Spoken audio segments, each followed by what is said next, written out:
A&E's Civil War Journal is brought to you in part by Payne Weber and by Compaq Computer Corporation. The 54th Massachusetts. This legendary Union regiment was among the first to be manned by black volunteers. Their heroism under fire proved that bravery had no color. The 54th Massachusetts, forever a part of Civil War Journal. Sometimes I feel like a motherless child. Sometimes I feel like a motherless child.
Some said they wouldn't be able to march because their feet were a different shape than a white man's. Others claimed they couldn't be controlled and would act like jungle savages on the battlefield. But the brave men of the 54th Massachusetts Volunteer Infantry proved them all wrong.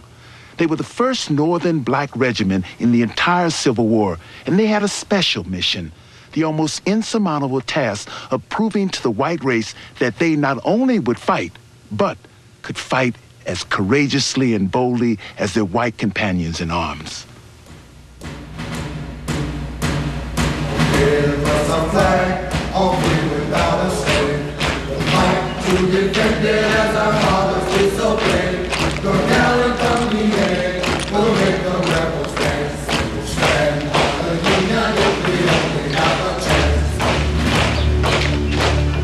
At the beginning of the war, the 54th Massachusetts Volunteer Infantry Regiment was the most despised, laughed at, and cursed unit in the Army. Yet within just 6 months of mustering in, they all became heroes. They changed in a day the face of war, the face of the war between the states, and the face of social expectations in the United States. It was in the first months of 1863 when 1,000 men, called the 54th Massachusetts Volunteer Infantry, became the first black regiment to enlist in the North. It was a time when America was a racist country, North and South, and most whites didn't pretend to accept people of African descent on any social level. The ideas of racial inferiority were ideas that most white Americans had, whether those white Americans were in the North or whether they were in the South. The difference was that in the South, those ideas were used to support an institution of human bondage. In the North, those ideas supported racial segregation, racial discrimination.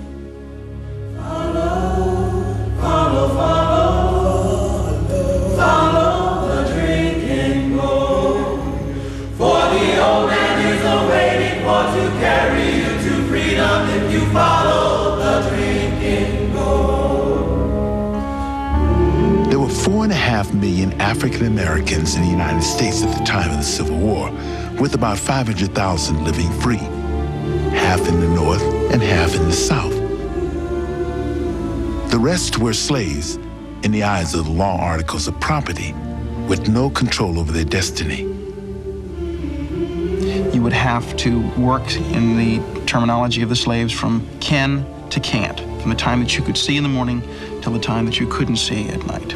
You were very, very close, in many respects, to an animal.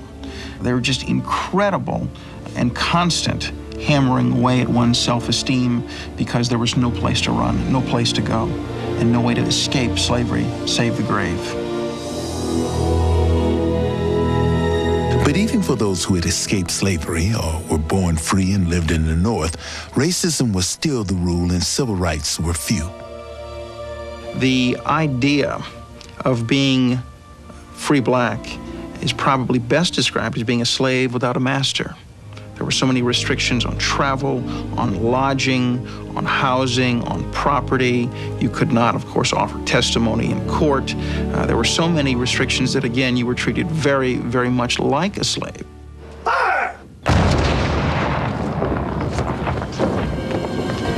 When the first shot was fired in the war between the states, there was no question.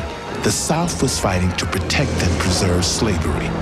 But the North, on the other hand, didn't take up arms to end it. In fact, abolition was really not the issue. The Northern men did not enlist and risk their lives in order to free slaves. They enlisted to save the Union and to avenge the insult to the flag. And in truth, the great emancipator himself, Abraham Lincoln, was willing to tolerate slavery where it already existed just to keep the country together. As he said time and again, if he could preserve the nation with slavery, he would do it. If he could preserve the nation without slavery, he would do it. His paramount goal always was the preservation of the Union. Ironically, Lincoln ignored one of his most powerful weapons of war for many bloody months and even years. It was the arm of the black man. Since Fort Sumter, abolitionists had been mounting pulpits and filling halls preaching that the best way to win the white man's war was to let the black man fight. Frederick Douglass said that the three things that would come of this war would be first, the cartridge box, next, the jury box, and lastly, the ballot box. And so clearly citizenship was an important part of what these men were fighting for. Once let the black man get upon his person the brass letters U.S., let him get an eagle on his butt, and a musket on his shoulder, and bullets in his pocket.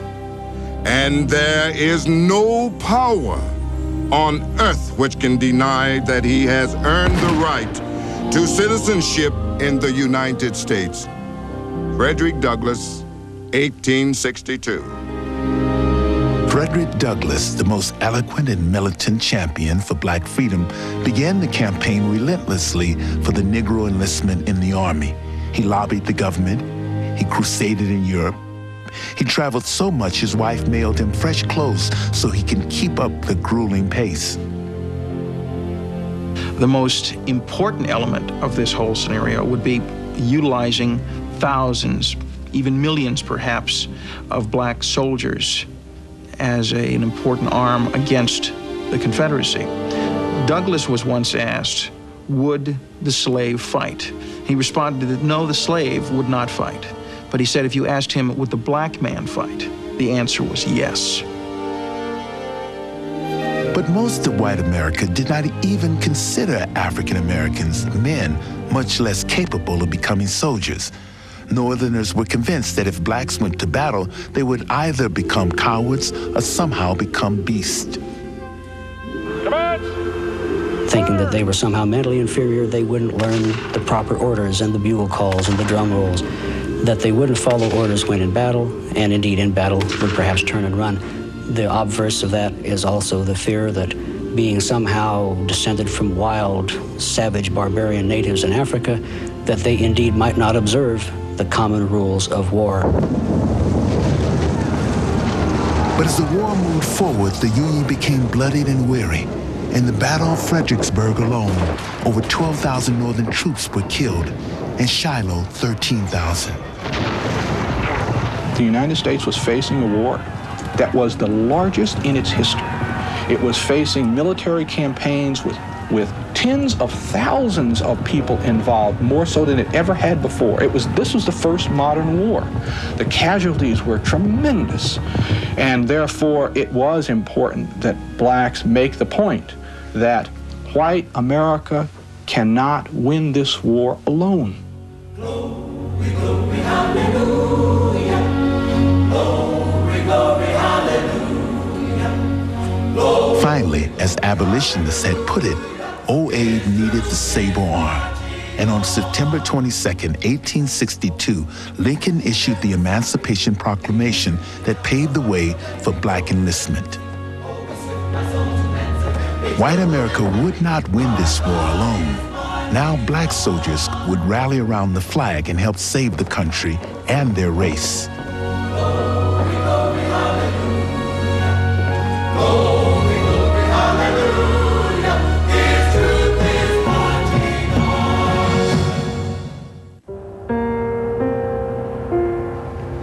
Certainly isn't the same old place.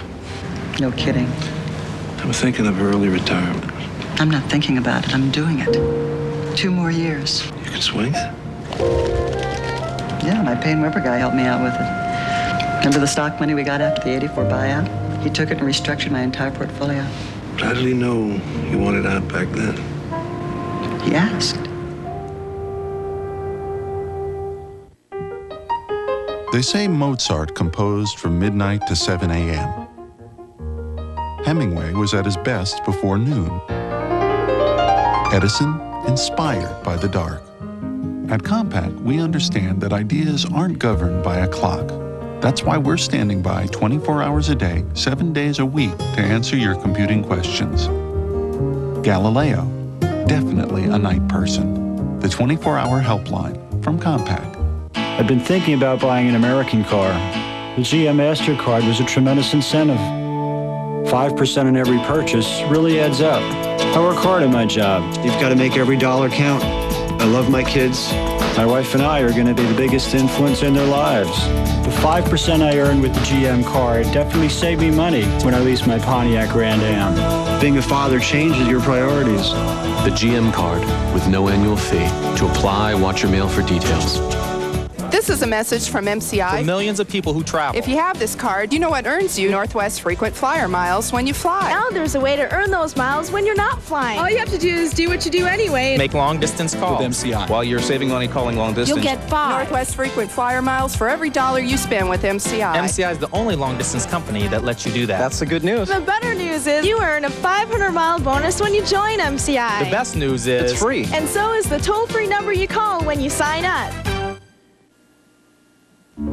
We now return to the 54th Massachusetts. Ready? Hey! Fire! The official arming of a black troop was the White South's worst nightmare. The very idea of a black man with a gun had a devastating psychological effect on the rebels. Part of the psychological price white Southerners paid for slavery was the fear of servile insurrections, slave rebellions. And I mean, think of it.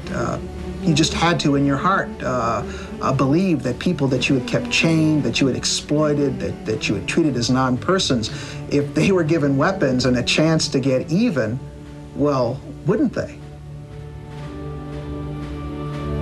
Governor John A. Andrew of the state of Massachusetts, himself an ardent abolitionist, fought for and won the right to raise the first colored regiment from the North, the 54th Massachusetts Volunteer Infantry.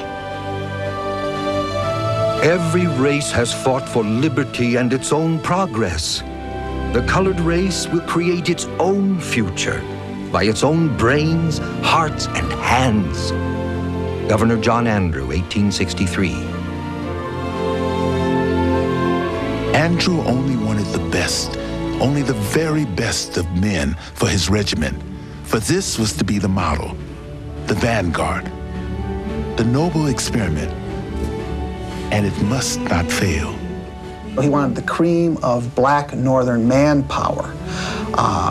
He wanted men who had been born free, men who had never known the lash, who had never had to call anyone else master because he thought that they would show more initiative, that they would not be intimidated by their Confederate enemies. When enlistment began, the ranks filled fast. It was hard to resist the call to arms from a man like Frederick Douglass. The day dawns. The morning star is bright upon the horizon.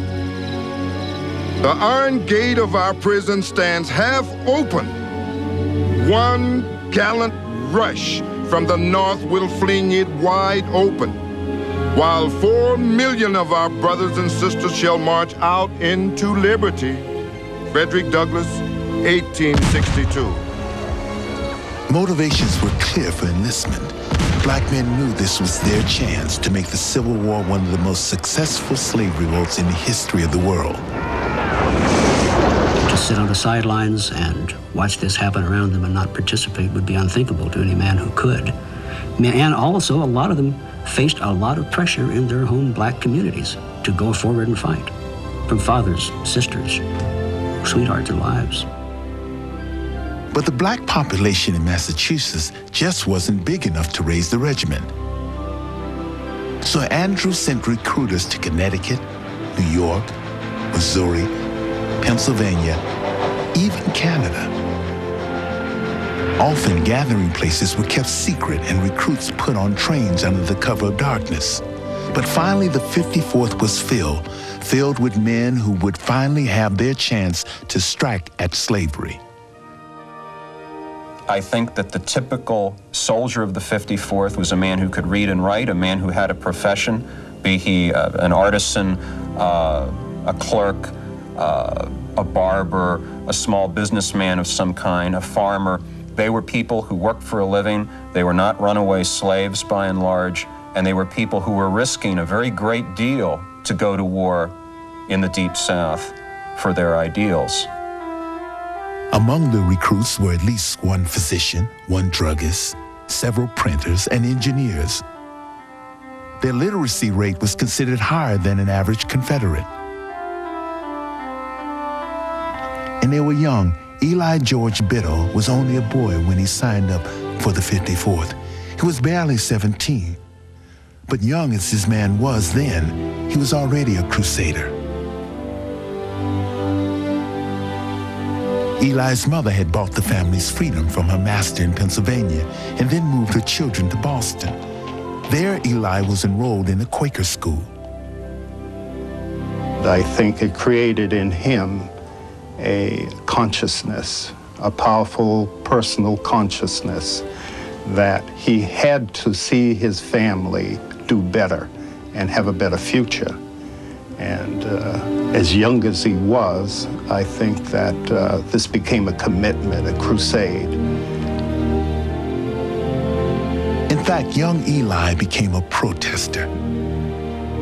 Very aware of the social climate of the time, he ran away from his Quaker school, alone and without money, because he didn't believe in all that they taught.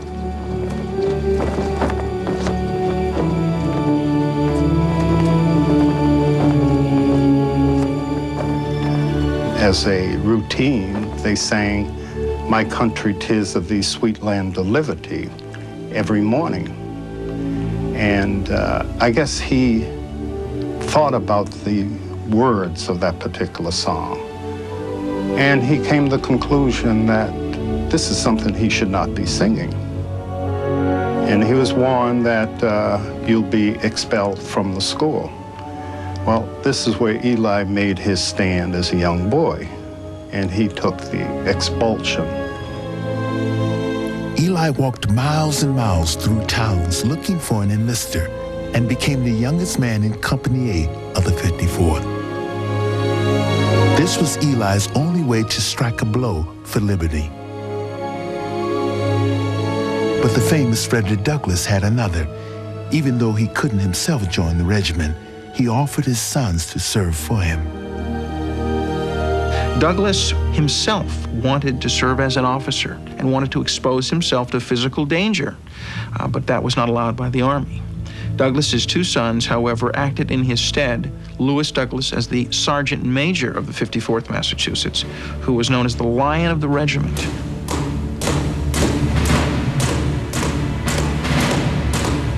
The 54th was ready to begin training and ready to begin the fight. As Douglas said, give them a chance. Stop calling them niggers and call them soldiers. Now the 54th had its chance. We'll make the rebels dance. Stand by the Union if we only have a chance. It wasn't normal to ask an artist to shape a new luxury sedan. But that's how we built the Mazda 929. Because we thought luxury that broke the mold might appeal to you. I want to tell you about my home far away. My mother and father are there. Strengthening the links of communications requires capital. In the last 3 years, Merrill Lynch raised over $50 billion for communications companies around the globe. We connect investors to opportunities and the people of the world to each other. For them, it makes a difference. The difference is Merrill Lynch. A puzzle. With so many stomach remedies around, how do you know which you can take for heartburn? And for diarrhea? And for upset stomach? You take Pepto-Bismol to relieve most any common stomach problem: heartburn, upset stomach, and diarrhea. So who needs anything else? That is a puzzle. Pepto-Bismol's the only one you need. Think back to the most important time of your life. I'll bet the people standing next to you made it special. A&E also has people you'll want to know. From the people of Civil War Journal on Wednesday, to those from the Real West on Thursday, and the timeless people of Time Machine on Friday. A&E is your ticket to a world of new people. So after you've spent some time with your people, spend some time with ours. It's time well spent. I want this to be the final battle. Critics call it a masterpiece. Could be the film of the decade. 4 stars, a towering achievement. Awesome, jaw-dropping, a major event.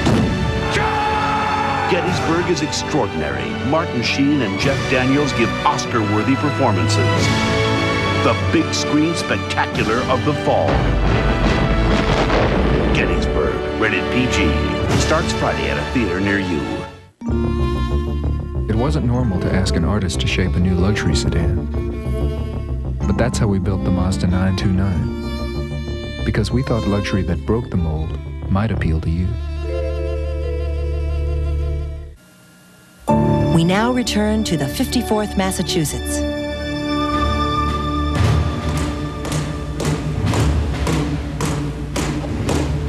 Now Governor Andrew had his regiment, 1,000 young, able-bodied men ready to train. All he needed were officers, and of course, they would all be white. Were blacks capable of exercising the responsibilities of officers? I think most white Americans in the 1860s would have said no, they weren't. So that was one reason why it was difficult to make the case for blacks being officers. The other thing is the difficulty of seeing blacks as gentlemen. What would be the expectation when white enlisted men were in the presence of black officers? Would these white enlisted men be expected to show respect to these black officers? These were all very complex kinds of things. Many blacks deeply resented the fact that they had to serve under white men in a black man's regiment, feeling they would still be treated like second-class citizens. But trusted abolitionists like Wendell Phillips urged them to prove themselves, for soon their day would come. If you cannot have a whole loaf, will you not take a slice? For if you are not willing to fight your way up to office, you are not worthy of it. Put yourselves under the stars and stripes and fight yourselves to the marquee of a general, and you shall come out with a sword. Wendell Phillips, 1863. The officers for Andrew's experiment were carefully handpicked. They must have proven themselves in battle and come from powerful and respected families with anti-slavery convictions. Robert Gould Shaw fit all those requirements to the button. He was a Boston blue blood who had been wounded in war and came from a wealthy family of conscience. Governor John Andrew wanted him as his colonel. The Shaw family was one of the first families in Massachusetts. Shaw's parents had been prominent in the anti-slavery crusade, and the governor assumed that Rob, as his family called the young colonel, shared the same values. But he didn't. As a child of privilege in one of the nation's most wealthy families, he spent much of his life away from home in Europe in the best schools. And though his mother, Sarah, was a deeply devoted abolitionist, Shaw didn't believe everything she taught. There was a certain aimlessness to Shaw before the war. He was a pampered, wealthy young man who had not done well in school, had very little interest in academic pursuits, wasn't quite sure what to do with his life. He was very much, I think, a mama's boy. His mother was a very strong-willed person who enforced her particular philosophy on the entire family, and particularly on her son. Shaw turned down his first offer to command the 54th. He had not joined the Army 2 years before to free the slaves, and he certainly had no commitment to racial equality. To Shaw, this was an offer full of risk. We have to remember that he was being asked to do something unprecedented. He would be taking an enormous risk. Until he accepted that mission, he really didn't know any blacks, at least not his people. Also, Shaw, to a certain extent, was a man of his times. His letters are littered with such words as nigger and darky, although as he got to know black men, he did come to respect them as human beings. That kind of childish language fades away before he dies. Probably because of guilt over his mother, Robert finally accepted and became Colonel Shaw of the 54th Regiment, and training quickly began. Company B, fall in! As the nation watched, recruits arrived by the hundreds at Camp Meigs, Reedville, Massachusetts. The stakes were high, and the work would be hell. There were a complex set of commands just for marching, the drill that had to be learned, how to march obliquely one direction, turn around while marching and go the opposite direction. According to some drill manuals, there were 9 separate commands just for loading and firing a weapon, which is why for black soldiers in the 54th, as for white soldiers in all other new regiments, the order of the day was breakfast, drill, some more drill, a break, lunch, and drill, drill, drill until dinner, followed by drill. The men of the 54th were consumed with the desire to succeed. They were driven. The weight of their race was heavy upon their shoulders. They would even study on their own to succeed in the school of soldiers. One of Shaw's captains, Cabot Russell, used to talk about how his men would go out and watch white troops do guard mounts and pick up the manual on their own outside of the regular drill sessions, just so they could have a little bit more polish, a little more snap, be a little further ahead in their lessons. I think that all eyes of the nation were on the 54th. I mean, this was the great laboratory. This was the great experiment. And they were watching to see any hint of unwillingness, inability, inferiority on the part of black troops. On the other side of the coin, blacks recognized the fact that they could show no weakness. They could show no inability to operate. They had to be as perfect as human beings could be. Every day, and especially on Sundays, crowds gathered at the camp to watch this novel sight of the black men in blue performing. Soon, Meigs became more like a circus ground than a barracks. Part of it was curiosity. Part of it undoubtedly was still a sort of a condescending kind of smirk behind the handkerchief grin at the sight of blacks trying to be soldiers. But Shaw was impressed, and he was proud. His men were proving themselves. The men of the 54th were quickly becoming a model for every black soldier that would follow. The intelligence of the men is a great surprise to me. They learn all the details of guard duty and camp service infinitely more readily than the Irish I have had under my command. There is not the least doubt that we shall leave the state with as good a regiment as any that has marched. Robert Gould Shaw, March 25th, 1863. In less than 100 days after first learning their drills, the 54th got its orders. They were to leave the barracks of Massachusetts for the tents of South Carolina. They were finally off to war. But not before a farewell parade in Boston. On May 28th, under a cloudless sky, the 54th marched before a crowd of thousands. It was an electric moment. They were belting out John Brown's Body, which was the anthem of the anti-slavery movement, and the Friends of Anti-Slavery and blacks were delighted to see the men dressed in the regulation dress U.S. Army uniform, carrying state-of-the-art modern rifle muskets. They were marching with great snap. They were showing that they had learned the lessons of the drill field. They made a tremendous impression. And they were to march on to glory and prove themselves heroes. Everyone.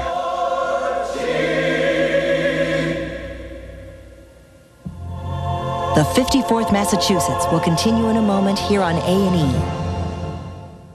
I know. Say we didn't get the package. Martha! Tom! Did you get our package? Gee, it never got here. Really? Introducing tracking software from Federal Express. It was delivered to your place at 9:22 a.m. Ah! Probably stuck in the mailroom. No, it was signed for by your partner, Brian. Now you can track packages right from your computer on your desk. Brian, are you there? Oh, that package, Martha. We can negotiate a deal. That Michael? Yeah. Starts college next year. How's mine? When Mike told me the price of his first choice. I know what you mean. I got this broker at Payne Weber. She put me in a zero coupon to cover college. Mm-hmm. Huh. But when did she do that? It's got to be 10, 11 years. 10 years ago? How did she know that's what you needed? She asked. Their valor was legendary. The epic history of the U.S. Horse Cavalry, Cross Sabers, on Time Machine, Friday on A&E.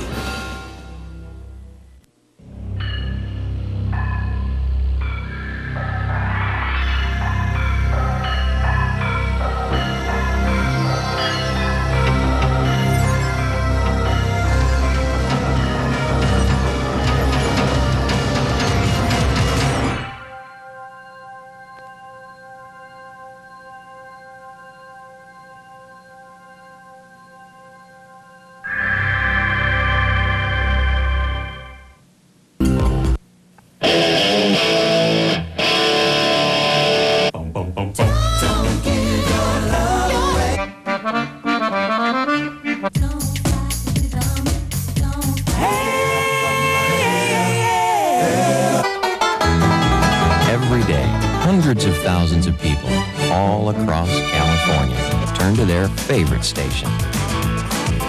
Unicount 76. We now return to the 54th Massachusetts. The ultimate test of courage for the 54th came in South Carolina in July 1863. The men had been marching 2 days and 2 nights through insect-ridden marsh and sand with too little food and not a moment of sleep. And yet when they reached Fort Wagner, they were ready to fight. This was the chance the sons of slaves were waiting for, and they would take it no matter what the price.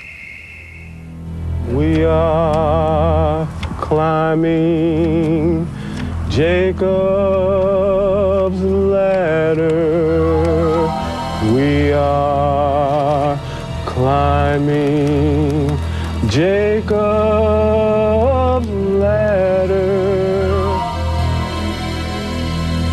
For 2 tedious and sweltering months, the 54th had suffered hardships, mostly on the coastal islands of South Carolina. It was anything but what the men had expected. If a person were to ask me what I saw south, I should tell him stinkweed, sand, rattlesnakes, and alligators. To tell the honest truth, our boys out on picket look sharper for snakes than they do for rebels. Corporal James Henry Gooding, St. Simon's Island, June 1863. But the 54th had a higher purpose, and the swamps, snakes, and suffocating heat and humidity didn't stop them. They were finally in the South and ready to strike a blow. Their first taste of battle was to be on James Island, one of the small but strategic isles off the coast of Charleston. In 1863, one of the focal points for Union operations was the city of Charleston. It was important tactically. It could be used to drive a wedge into the South. It was an opportunity to strike at railroad lines and river transportation systems, but also was a very important symbolic element of the war. The Civil War started in Charleston Harbor. On the early morning of July 16th, Shaw's black soldiers heard their first battle cry. 3 companies of the 54th were on picket duty when the Confederate forces screamed the rebel yell and rushed them. The 54th not only stopped the enemy, but they also saved another Union regiment, the 10th Connecticut.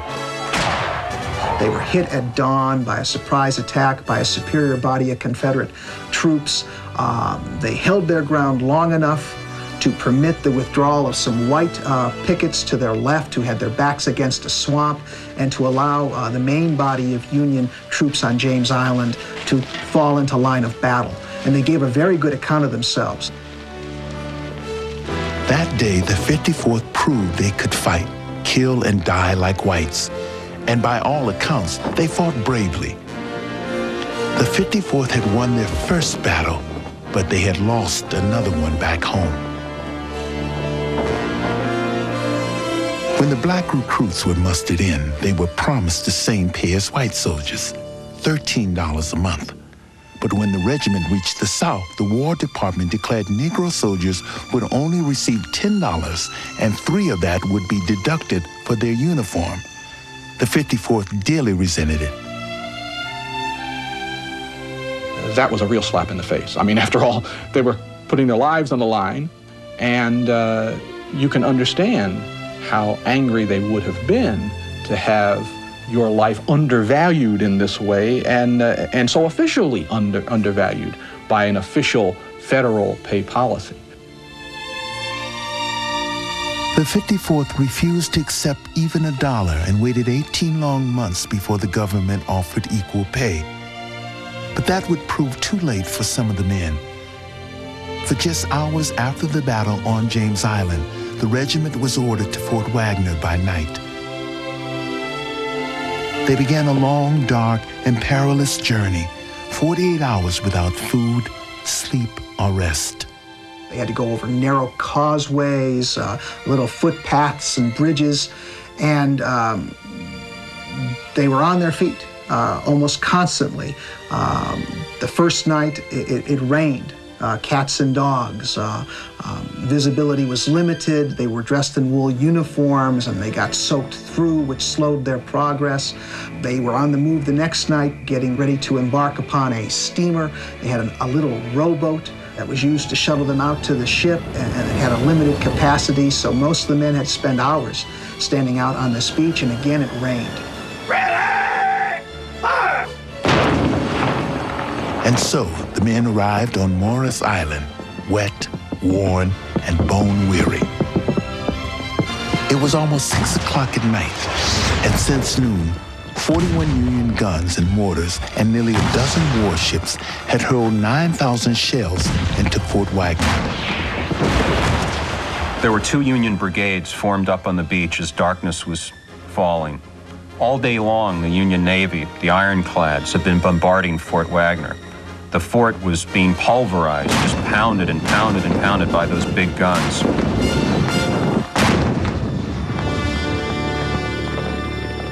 It was probably the most intensive artillery barrage in the Civil War, but it did little to weaken Wagner.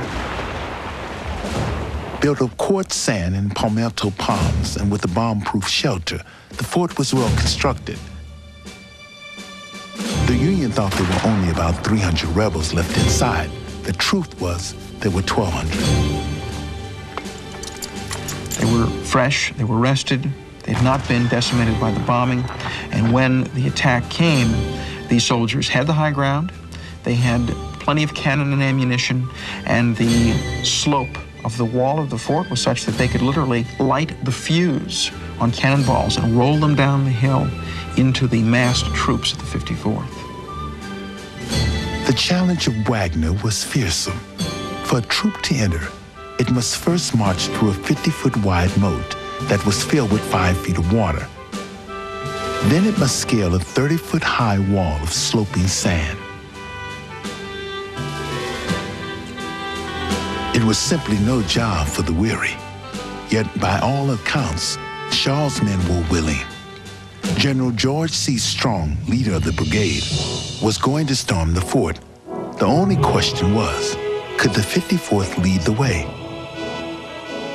I'm a Massachusetts man like you. I know you're tired. I know that you're worn out. But is there any man here who thinks himself unable to sleep in that fort tonight? And all 600 of Shaw's troops leapt to their feet and yelled, "No, no!" And then Strong pointed to the color bearer, and he said, "If that brave color bearer goes down, who will pick up the flag?" And the men, again, they raised their hands. They were jumping up and down with excitement, according to one account, yelling, "Yes, yes, I will, I will." It was now 7:45, with darkness coming on swiftly when the 54th moved. They were to lead the assault. With the Atlantic Ocean on their right and marshes on their left, the beach began to narrow toward the fort until there was only a tiny passage left. It was there that the Confederates opened fire. A storm of shot and shell ripped into the regiment. These black soldiers, they had never faced such a concentrated fire before. It tore into their ranks. Lewis Douglas saw shells clearing spaces 20 feet wide, just tearing away human beings. Naturally, they faltered. Their ranks began to break, but it was at that moment that Shaw truly proved his heroism. Shaw brandished his sword and yelled, "Forward, my brave boys," and then began running. The men charged on. The men cheered, and then they gave a kind of mad animal shout and ran after him. They were bent over double, like they were running into a hailstorm. But this hail was made out of lead and iron, and it knocked men down for every yard that they covered. Finally, the brave men rushed headlong into the huge ditch-like moat. Shaw was still leading, still running into the jaws of death. With Wagner's wall lit up by cannon flash, Shaw clambered up the 30-foot sandy slope, yelling, rush on, boys." Behind him lay a tragic scene of death, and in front of him lay his own. He's the first one to get to the top, and then he stands erect, raises his sword over his head, yells, "Onward, boys." At that moment, a North Carolina soldier fires a rifle into his heart. But even as Shaw fell, the stars and stripes kept flying. The regiment's national colors, their flag, their symbol of freedom, was kept safe from the enemy by the valor of another man, Sergeant William Carney, another member of the 54th, and still another hero. The 54th Massachusetts will continue in a moment here on A&E. It isn't normal for a car to use solar power to cool the cabin while you're away, but that's an option on the Mazda 929. Because we just thought a luxury of innovation might appeal to you.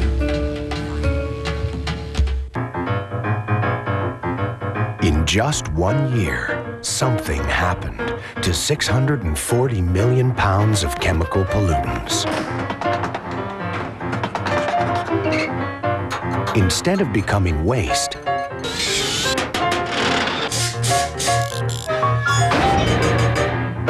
they were captured for recycling. The members and partners of the Chemical Manufacturers Association, working for change. What do you mean I can't do that?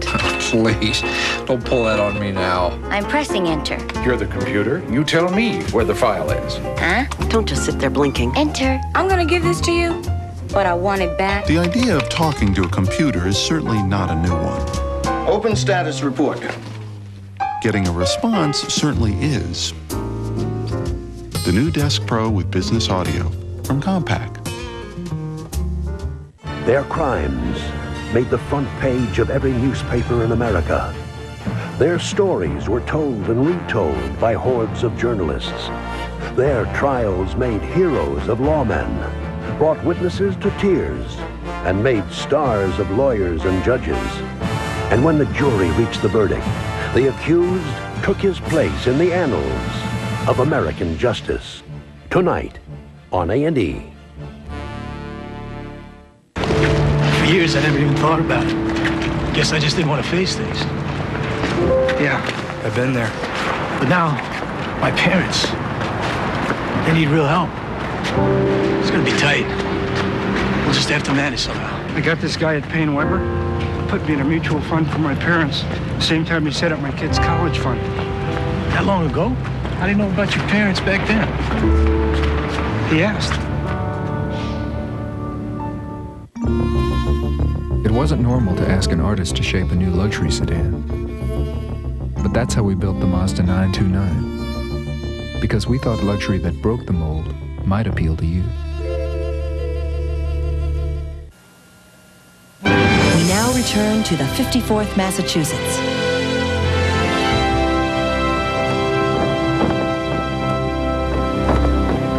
Sergeant William Carney became a symbol of heroism for the 54th and was the first black soldier to earn the nation's highest award, the Medal of Honor.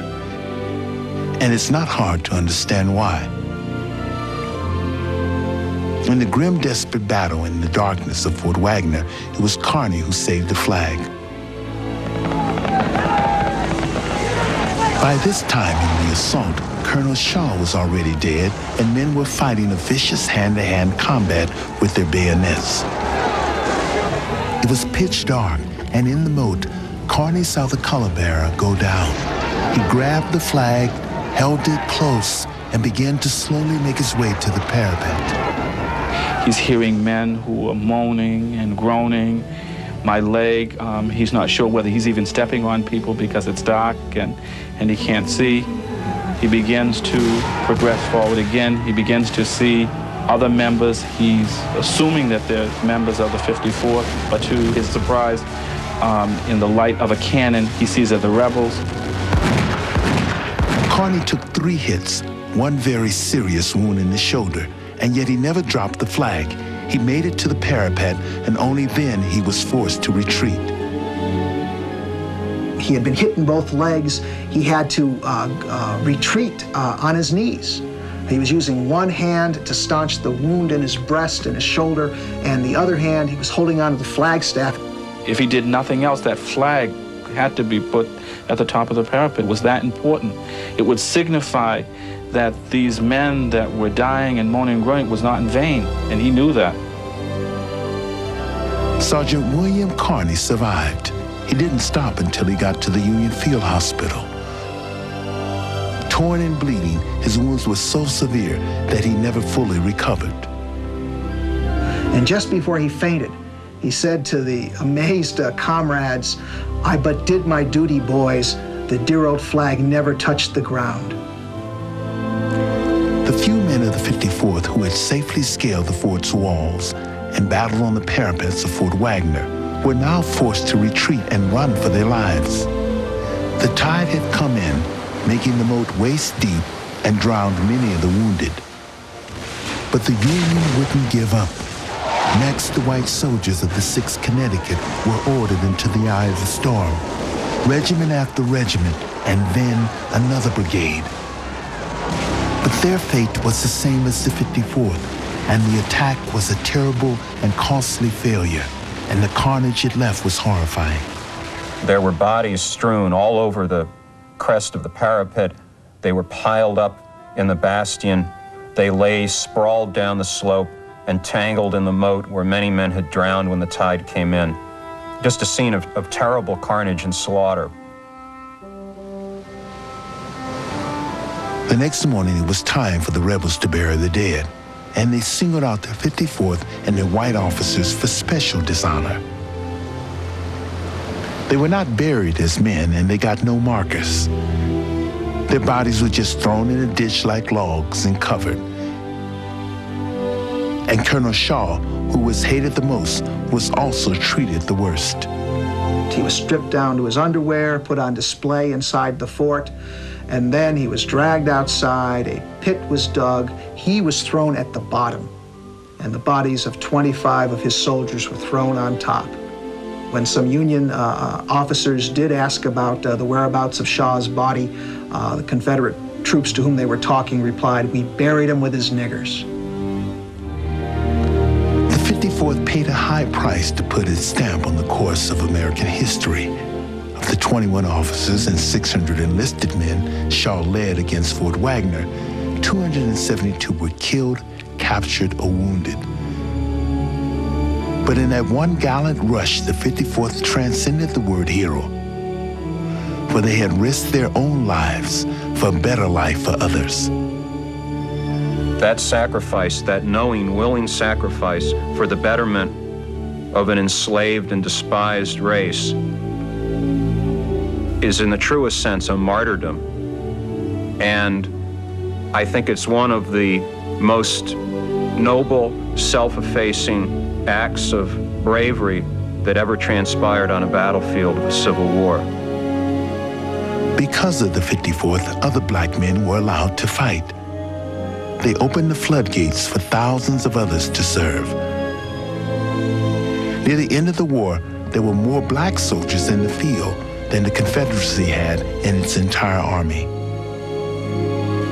Abraham Lincoln argued that the contribution of black soldiers in the Civil War was crucial to the winning of that war. I mean, he made no bones about the fact that he thought that it was very doubtful whether the war could have been won without the involvement and the sacrifice of black troops. There were some black troops before the 54th, and certainly there were many after. But it is this regiment that will always be remembered. These were the men whose flags of freedom were always flying high, and these were the men whose dreams of hope and glory will never, never die. Here comes our flag, all free without a string. We'll fight to defend it as our fathers did so brave. Look down and come we'll make the rebels dance. We'll stand by the Union if we only have a chance.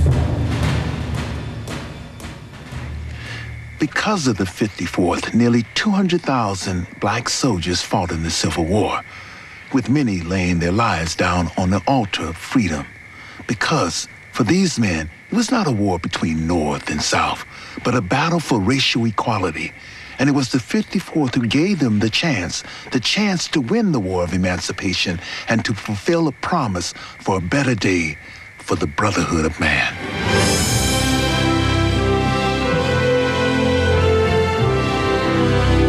Travel arranged through Continental. One airline can make a difference. Business first. The comfort and service of international first class at a business class fare. That's the difference.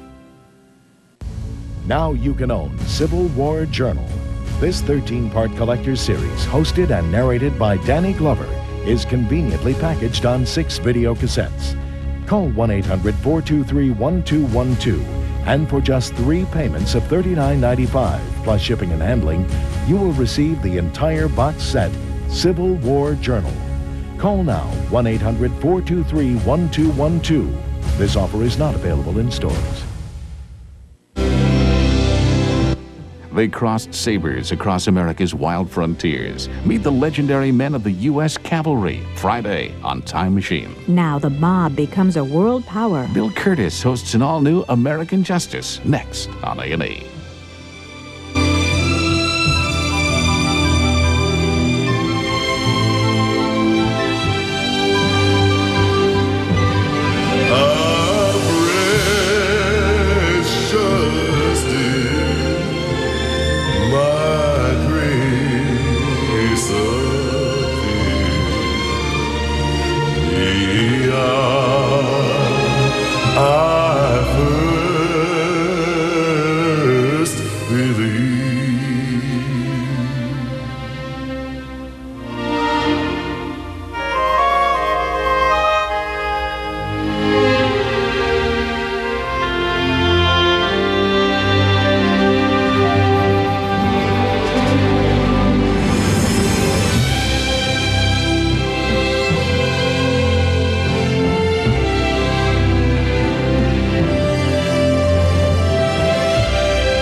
For additional information, read The Negro Civil War, How American Blacks Felt and Acted During the War for the Union by James M. McPherson.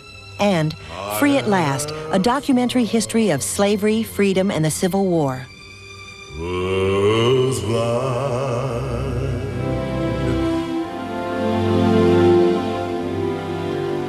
Promotional considerations provided by Howard Johnson Hotels, the comfortable landmark where you always get good rooms, great rates, and a really comfy pillow. Transportation provided by Budget Rent-A-Car. The smart money is on budget.